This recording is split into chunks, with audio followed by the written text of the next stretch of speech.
Good morning बच्चों। कक्षा 8 class 8 की इस मैथ की दुनिया में हम आप लोगों का स्वागत करते हैं आपके अपने टीडी पब्लिक स्कूल बलहिया नसरतपुर में। जैसा कि बच्चों हम क्या पढ़ रहे थे इस टॉपिक में, वर्ग तथा वर्गमूल, मतलब स्क्वायर एंड स्क्वायर रूट। तो देखिए बच्चों, हमने आपको वर्ग कुछ लिखवाए थे 30 तक, और हमने ये कहा था कि आप लोग याद करके उसे तुरंत का तुरंत सुनाइए। और वर्ग रूट भी लिखवाए थे कि वर्ग रूट क्या होता है, तो उसी का उल्टा वर्ग रूट होता है। फिर हमने कई फार्मूले लिखवाए थे कि a प्लस बी का whole square equal to a square plus 2ab plus b square, a minus b का whole square equal to a square minus 2ab plus b square, और a square minus b square equal to a bracket में a plus b, दूसरे bracket में a minus B. इतनी चर्चाएं हम लोग कर चुके हैं अगली वाली क्लास में। तो आज हम ये सीखेंगे कि मान लीजिए अगर हमारे पास कोई क्वेश्चन है कि कह रहा है कि दिखाइए कि 801 पूर्ण वर्ग नहीं है, या कह देता है एक पूर्ण वर्ग है, तो कैसे हम करेंगे। जैसे पूर्ण वर्ग आखिर में होता क्या है, पहले हम इसे समझ लेते हैं कि मान लीजिए आपसे कोई पूछ लेता है कि पूर्ण वर्ग क्या है। पूर्ण वर्ग का अगर आप डेफिनेशन लिखें तो किसी, आप इसे बिल्कुल नोट कर लीजिए बच्चों, किसी प्रकृत या कह सकते हैं प्राकृतिक संख्या को, किसी भी प्राकृतिक संख्या को एक पूर्ण वर्ग या वर्ग संख्या कहते हैं। क्या कहते हैं?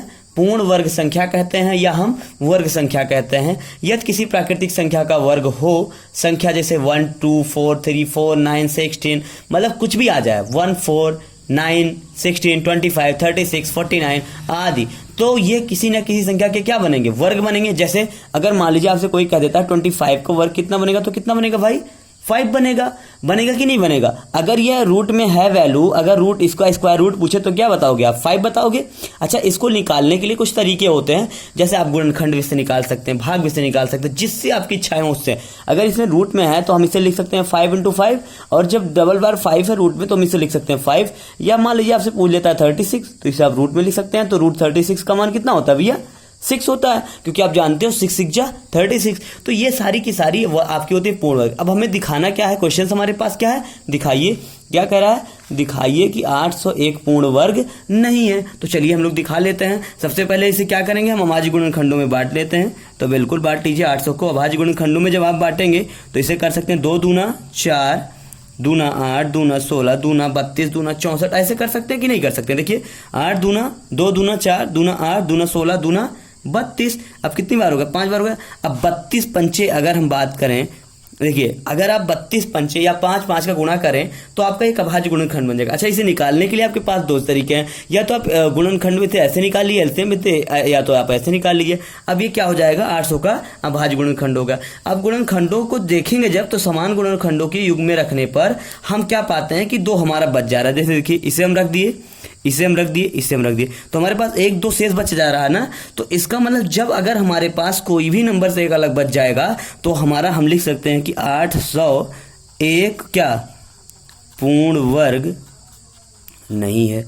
क्यों नहीं है? क्योंकि हमारा 1 2 बचा। अगर यही मान लीजिए 2 का कॉम्बिनेशन बन जाता तो हमारा एक पूर्ण वर्ग बनता, लेकिन वो 2 शेष बच जा रहा है, इस वजह से हमारा ये पूर्ण वर्ग नहीं बनेगा। अच्छा, मान लीजिए अगर आपसे कोई इस तरह से क्वेश्चन कह लेता है कि वह छोटी से छोटी संख्या बताइए। अच्छा, आप लोग को ये नहीं समझ में आएगा कैसे किए। चलिए इसे हम फटाफट समझा देते हैं भैया। ये हमने कई बार क्लास में भी इसकी चर्चाएं की हैं। तो हमने 2 से डिवाइड कर दिया, कितना आ गया? 400। फिर से 2 से डिवाइड कर दिया, 200। बिल्कुल समझ में आ रहा है ना? समझ में तो नहीं आ रहा? चलिए इसे कर देंगे 100 हो गया, फिर 2 से करेंगे 50 हो जाएगा, फिर 2 से करेंगे क्या हो जाएगा? 25। अब 2 से नहीं जाएगा, कितने जाएगा? 5 से।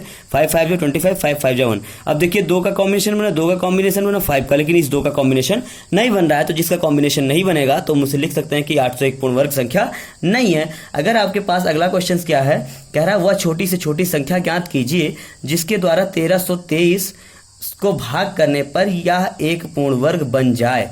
तो चलिए पूर्ण वर्ग हम बना लेते हैं, कुछ नहीं करना हमें। हमारे पास नंबर कितना, देखिए नंबर का ही ध्यान हम देंगे। 1300 कितना है? 23 है, तो इसे हम भाग भी से कर सकते हैं ना भैया। तो चलिए कितने से कर लें हम? 3 से डिवाइड कर सकते हैं। कितनी बार जाएगा भैया? देखिए 3 चौके 12, 1 13, 12, 3 चौके 12, 3 एकन्ने 3। किसी कोई प्रॉब्लम? चलिए 3 से फिर कर लेते हैं भैया। तो 3 एकन्ने 3, 1 4 14, 3 चौके 12, 2 14, 21, 3 7 21। ठीक, कोई दिक्कत? अभी फिर 3 से जाएगा। तो चलिए 3 से जाएगा जब कितनी हो जाएगा? 3 चौके 12, आ जाएगा ना, 3 चौके 12, 2 14 27, 3 9 27, कितना आ गया 49। अब ये 3 से नहीं जाएगा, 7 से जाएगा, 7 7 49, फिर 7 से जाएगा और ये हो जाएगा 7 1 7। हमारा कॉम्बिनेशन कितना बना भैया, 3 × 3 × 7 × 7, यही बना हमारे पास कॉम्बिनेशन। तो अब देखिए यहाँ पर अगर हम बात करें तो ये इसका है कि नहीं है।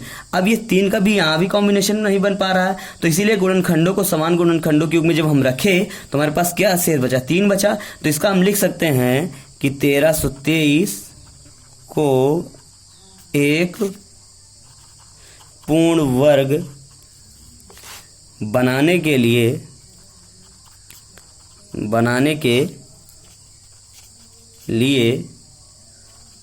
हम इसे क्या करेंगे, 3 से भाग कर देंगे। क्या कर देंगे भैया, भाग कर देंगे। और जब भाग कर देंगे तो हमारे गुणनखंड आराम से बन जाएगा। इसका मतलब है आप पहले स्क्वायर याद कर लिए, ठीक है। स्क्वायर याद करने के बाद आप क्या याद करेंगे, स्क्वायर रूट। तो जब स्क्वायर याद हो जाएगा तो स्क्वायर रूट बिल्कुल आसान सा है, ठीक है। अब आपको कुछ नहीं करना है, आप डायरेक्ट एक्सरसाइज पे आ जाइएगा। एक्सरसाइज में क्या है कि प्रश्नावली 2.1 में क्या है कि अभाज्य गुणनखंड विधि का प्रयोग करके ज्ञात कीजिए कि निम्नलिखित संख्याओं में से कौन सी संख्या पूर्ण वर्ग है। चलिए, हमारे पास सबसे पहली संख्या क्या है, देखिए हमारे पास सबसे पहली संख्या क्या है भैया, 256। क्या है, 256। तो आइए हम 256 को देखते हैं कि ये किसका पूर्ण वर्ग है। चलिए फटाफट करते हैं इसे हम, चलिए कर लेते हैं। यहाँ पर हमारे पास पहला नंबर है 256। इसे आप कुछ नहीं करना है, ऐसे डिवाइड कर लिए, 2 से कटेगा, 2 ही करने 2, 2 दूना 4, 1 5, 2 8 16, फिर 2 से कट जाएगा, कितना हो जाएगा, 2 6 12, 2 चौके 8, फिर 2 से कटेगा, कितना हो जाएगा, 2 3 6, 2 दूना 4, फिर 2 से कटेगा, 16, फिर 2 से कटेगा, 8, फिर 2 से कटेगा, 4, फिर 2 से कटेगा, कितना हो जाएगा, 2, फिर 2 से कटेगा 1।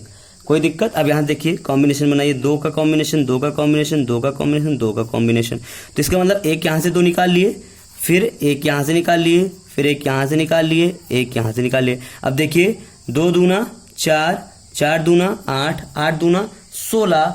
इसका मतलब क्या है कि ये हमारा पूरा का पूरा क्या है, कॉम्बिनेशन बन रहा है।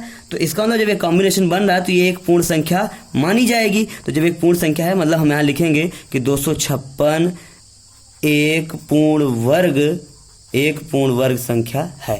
तो ये हमारा आंसर हो जाएगा। ऐसे ऐसे आपको क्वेश्चन करना है। आपका अगला क्वेश्चन है 625 को करके बताइए, 1296 को करके बताइए, 2500 को करके बताइए और 2116 को करके बताइए। आप टोटल का टोटल हमें लगा के व्हाट्सएप करिए। जहां नहीं समझ में आता है आप तुरंत कमेंट बॉक्स में आप कमेंट करिए और उसे क्वेश्चन को बताइए। आप घर पे रहें बेटा, सुरक्षित रहें। आपको 2 जुलाई का स्कूल खुलेगा और तब तक आप पढ़ते रहिए बिल्कुल लगकर।